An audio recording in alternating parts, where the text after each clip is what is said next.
Subscribe now and press the bell icon. Never miss an update.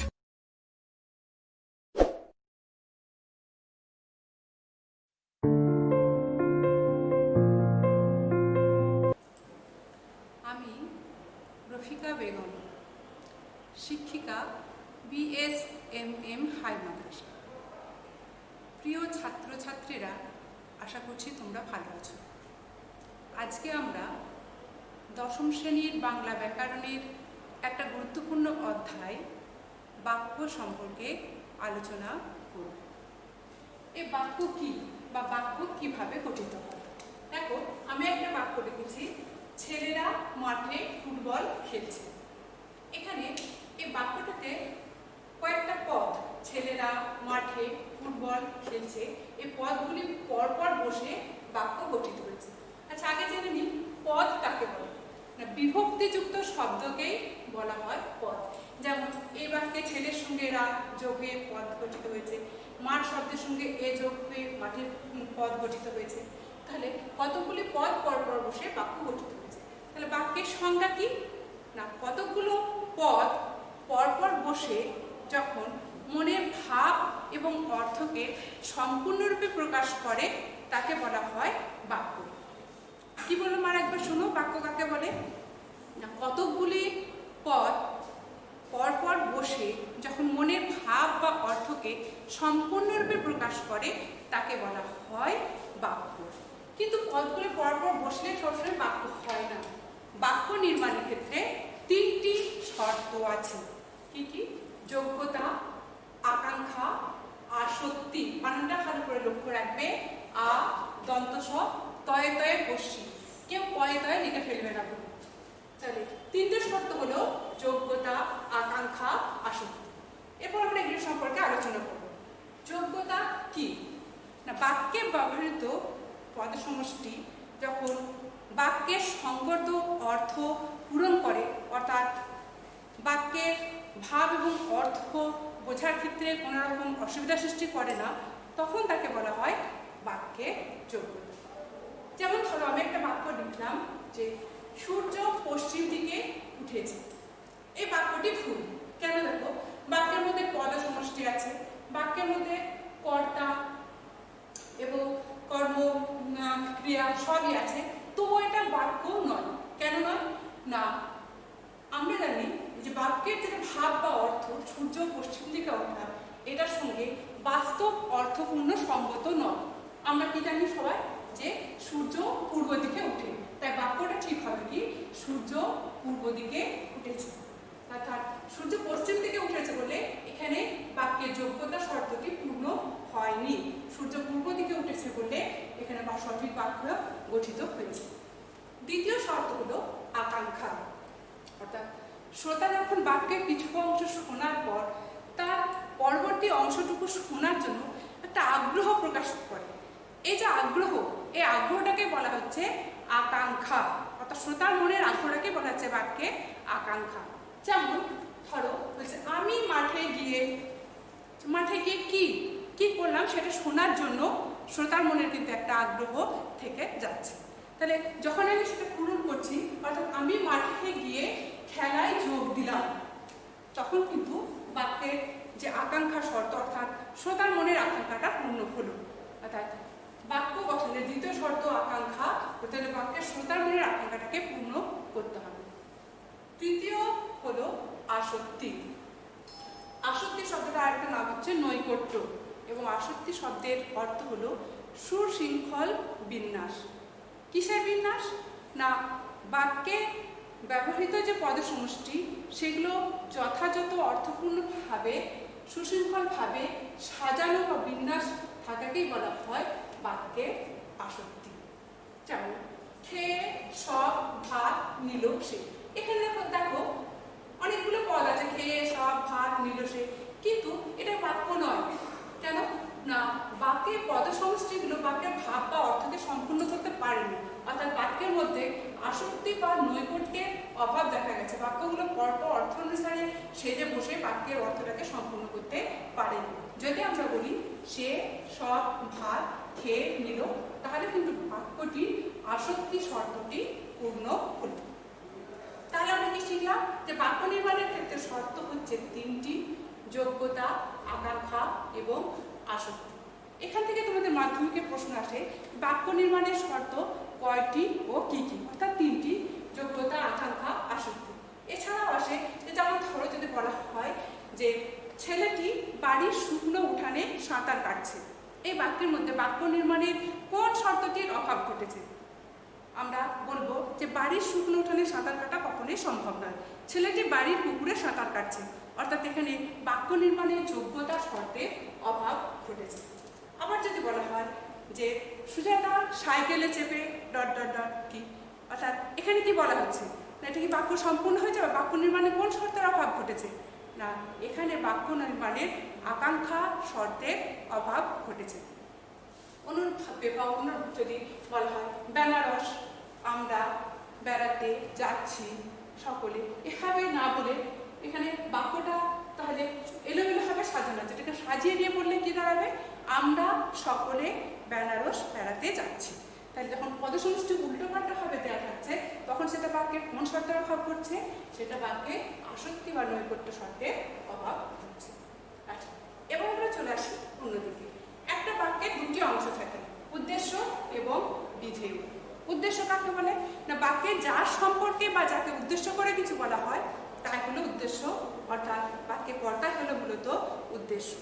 আর বিধেয়, উদ্দেশ্য সম্পর্কে যা কিছু বলা হয় তাকেই বলা হয় বিধেয়, অর্থাৎ বাক্যের যে ক্রিয়া সেটা মূলত বিধেয়।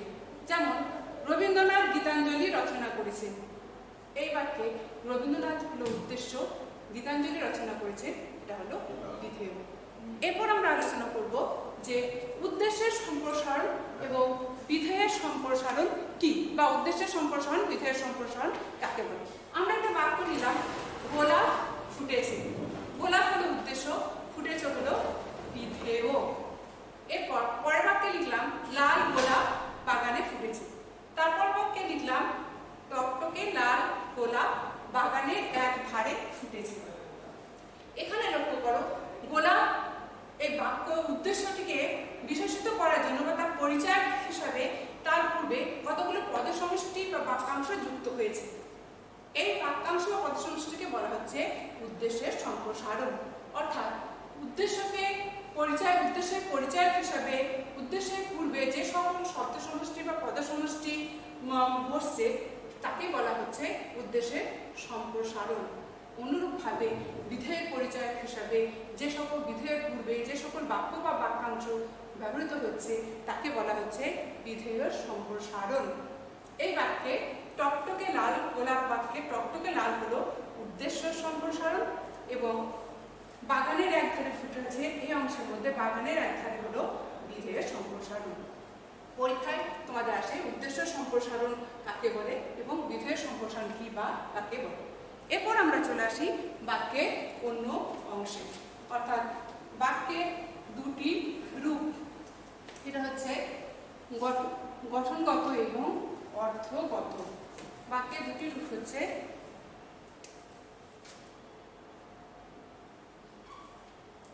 গঠনগত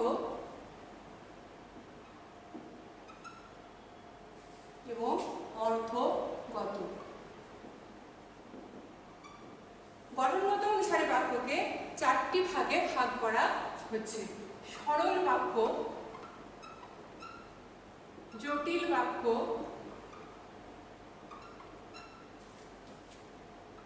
যৌগিক বাক্য এবং মিশ্র বাক্য।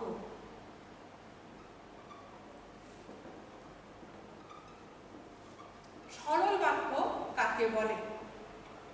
যে বাক্যে একটা মাত্র উদ্দেশ্য এবং একটা মাত্র সমাপিকা ক্রিয়া থাকে তাকে বলা হয় সরল বাক্য। যেমন স্নেহা ছবি আঁকছে বা রামিজ ক্রিকেট খেলছে, এই বাক্যে একটা উদ্দেশ্য একটা মাত্র সমাপিকা থাকায় এগুলোকে বলা হচ্ছে সরল বাক্য। জটিল বাক্য কাকে বলে? না, একটা মাত্র স্বাধীন খণ্ডবাক্যের সঙ্গে এক বা একাধিক খণ্ডবাক্য যুক্ত হয়ে, অর্থাৎ যে বাক্য একটার সঙ্গে অপর বাক্যে একটি বাক্য অপর বাক্যের উপর নির্ভরশীল হবে দিয়ে একটি বাক্য গঠিত হলে তাকে বলা হয় জটিল বাক্য। যেমন যদি পরিশ্রম করো তাহলে সাফল্য লাভ করবে। জটিল বাক্য চিহ্ন হলে তোমাদের লক্ষ্য রাখবে জটিল বাক্যে জোড়া শব্দ থাকে, যেমন যারা, তারা, যদি, তবে, যখন, তখন ইত্যাদি। অর্থাৎ জটিল বাক্যে থাকতে গেলে এই শব্দগুলো, জোড়া শব্দগুলো থাকলে সেটা জটিল বাক্য। অর্থাৎ যদি পরিশ্রম করো তাহলে সাফল্য লাভ করবে। অর্থাৎ এখানে একটি বাক্য অপর বাক্যের উপর নির্ভরশীল। যৌগিক বাক্য কি না, এক বা একাধিক স্বাধীন খণ্ড বাক্য যখন সংযোজক অব্যয় দ্বারা যুক্ত হচ্ছে, দিয়ে একটি স্বাধীন বাক্যে পরিণত হচ্ছে, তাকে বলা হচ্ছে যৌগিক বাক্য। যেমন লোকটি দরিদ্র কিন্তু সৎ। আচ্ছা, লোকটি দরিদ্র একটি বাক্য, কিন্তু সৎ আর লোকটি দরিদ্র একটি বাক্য, লোকটি সৎ আরেকটি বাক্য। এই দুটো বাক্যকে কিন্তু সংযোজক অব্যয় দিয়ে যোগ করা হয়েছে। তাহলে যৌগিক বাক্যের ক্ষেত্রে আমাদের মনে রাখতে হবে সংযোজক অব্যয় কোনগুলি না, কিন্তু, অতএব, সুতরাং এবং ইত্যাদি। এগুলো যৌগিক বাক্যের ক্ষেত্রে মনে রাখতে হবে। যৌগিক বাক্যের ক্ষেত্রে এগুলো ব্যবহৃত হয়। মা রাঁধেন এবং মা আমাদের খেতেও দেন। মা রাঁধেন একটা বাক্য, মা আমাদের খেতেও দেন আরেকটি বাক্য। এখানে এবং শব্দ দিয়ে বাক্যটিকে যোগ করে যৌগিক বাক্যে পরিণত করা হয়েছে। মিশ্র বাক্য নামটা শুনে আমরা বুঝতে পারছি একাধিক বাক্যের মিশ্রণ। তা সরল অথবা জটিল, জটিল অথবা যৌগিক, যৌগিক অথবা জটিল, এই বাক্যের মিশ্রণের ফলে যে বাক্য গঠিত হয় তাকে বলা হচ্ছে মিশ্র বাক্য। মিশ্র বাক্যের ক্ষেত্রে যেমন বলা হয় আমার বাক্সে একটা রাবার আছে এবং যে আমার বন্ধু তাকে এটা দেব। অর্থাৎ এবং, যে, সে ইত্যাদি দিয়ে এই মিশ্র বাক্য গঠিত হচ্ছে। পরীক্ষার সময় তোমাদের মাধ্যমিক পরীক্ষায় যে ধরনের প্রশ্ন আসে যে একটা বাক্য দিয়ে দেয়, এটা কোন ধরনের বাক্য সেটা নির্ণয় করতে দেয়, অথবা একটা বাক্য থেকে আরেকটা বাক্যে পরিবর্তন করতে দেয়। যেমন সরস্বতী বলল যদি পরিশ্রম করো তাহলে সাফল্য লাভ করবে। যদি পরিশ্রম করো তাহলে সাফল্য লাভ করবে।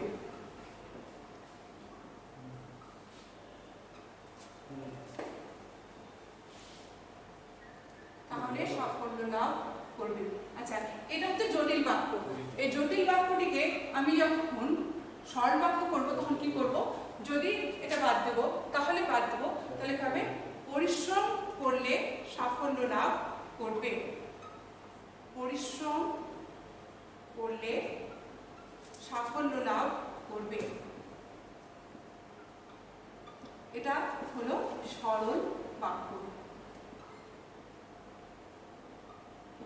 ঠিক অনুরূপভাবে লোকটি দরিদ্র কিন্তু সৎ, এটা জটিল বাক্য, যৌগিক বাক্য থেকে সরল বাক্য করতে হলে করতে হবে লোকটি দরিদ্র হলেও সৎ। অর্থাৎ যৌগিক শব্দ কিন্তু সেটা তুলে ফেলতে হবে।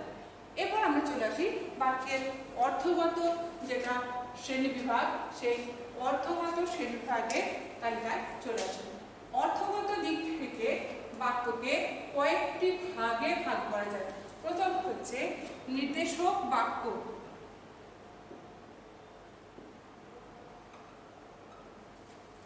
তারপর প্রশ্নবোধক বাক্য,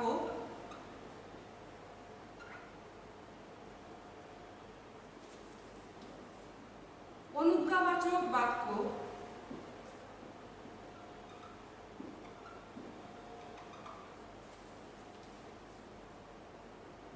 প্রার্থনাবাচক বাক্য,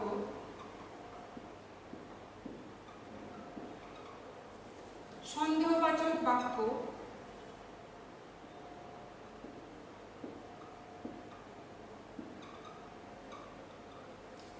আবেগসূচক বাক্য,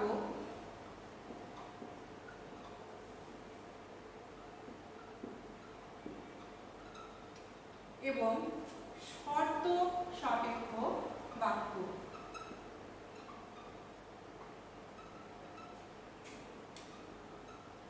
এরপর আমরা এগুলো নিয়ে আলোচনা করি। নির্দেশক বাক্য কাকে বলে না, যে বাক্যে কোনো ঘটনা বা বিবৃতি সাধারণভাবে বলা হচ্ছে তাকে বলা হচ্ছে নির্দেশক বাক্য। যেমন সে মন দিয়ে পড়াশোনা করছে, এটা হচ্ছে নির্দেশক বাক্য। কিন্তু এই নির্দেশক বাক্যে দুটো ভাগ আছে, একটা হচ্ছে সদর্থক বা হ্যাঁবাচক, আর আরেকটা হচ্ছে নগর্থক বা না বাচক। সদর্থক বাক্যে কি না, যে বাক্যে কোনো কিছুর অস্তিত্ব বা ঘটনা কাজের স্বীকৃতি বা সম্মতি প্রকাশ করা হয় তাকে বলা হয় সদর্থক বাক্য। যেমন মা সম্মতি জানালেন, এ বাক্যটি হলো সদর্থক বাক্য। নগর্থক বাক্য কি না, যে বাক্যে কোনো কিছুর অস্তিত্ব, ঘটনা, কাজ সম্পর্কে নিষেধ বা অস্বীকার করা হয় তখন সেটাকে বলা হয় নগর্থক বাক্য। যেমন আজ তার শরীরটা ভালো ছিল না, বা এই যুদ্ধে বাধা দিল। এরপর চলেছে প্রশ্নবোধক বাক্য। যে বাক্যে বক্তার মনের মধ্যে জিজ্ঞাসা বা প্রশ্ন বোঝায় তাকে বলা হয় প্রশ্নবোধক বাক্য। প্রশ্নবোধক বাক্য চেনার উপায় হচ্ছে বাক্যের শেষে একটা জিজ্ঞাসা চিহ্ন থাকবে। যেমন তুমি কি ঘুমিয়ে পড়েছো, বা মৃত্যুতেই কি জীবনের পরিসমাপ্তি, এগুলো হচ্ছে প্রশ্নবোধক বাক্য। অনুজ্ঞাবাচক বাক্য। যে বাক্যে বক্তার আদেশ, অনুরোধ, উপদেশ, উপরোধ ইত্যাদি প্রকাশ পায় তাকে বলা হয় অনুজ্ঞাবাচক বাক্য। যেমন পড়তে বসো, এটা হচ্ছে অনুজ্ঞাবাচক বাক্য। এই অনুজ্ঞাবাচক বাক্যকে আবার দুই ভাগে ভাগ করা যায়, বর্তমান অনুজ্ঞা এবং ভবিষ্যৎ অনুজ্ঞা।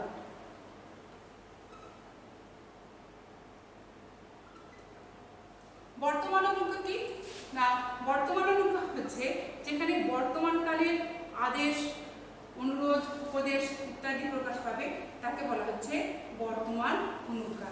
যেমন ধরো যে এক্ষুনি তাকে খবরটা দিয়ে এসো, মানে বর্তমানকালে আদেশ করা হচ্ছে।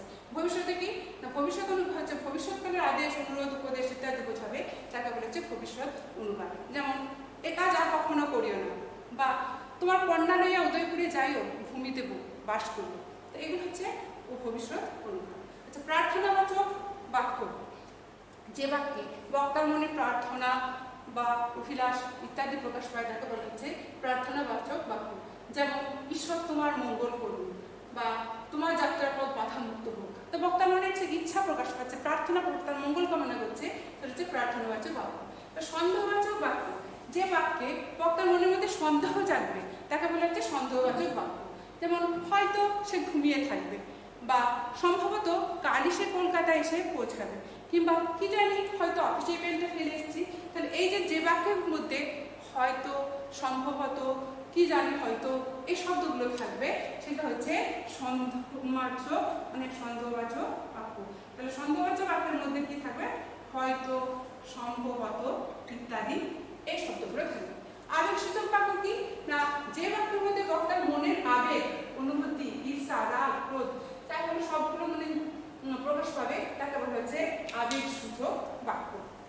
যেমন আহা কি দেখিলাম, জন্মান্তরে ফিরব না, এই না আহা, এটা হচ্ছে আবেগসূচক বাক্য। আবার যদি বলা হয় যে বাহ কি দারুণ, এখানে প্রশংসা হচ্ছে, এটা হচ্ছে বাহ, হচ্ছে আবেগসূচক বাক্য।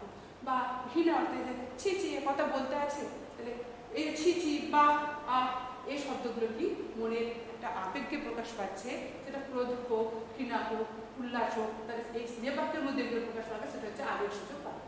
শর্ত সাপেক্ষ বাক্য। শর্ত সাপেক্ষ বাক্য অনেকটা জটিল বাক্যেরই অনুরূপ।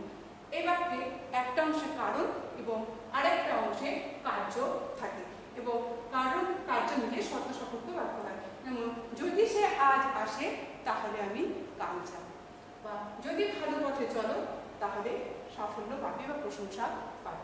তাহলে এই যে বাক্যগুলো, একটা বাক্য অংশের কারণ এবং আরেকটা অংশ এবং কার্য, এই দুটো মিলে শর্ত সাপেক্ষে একটা অংশ অপর অংশের উপর নির্ভরশীল হচ্ছে।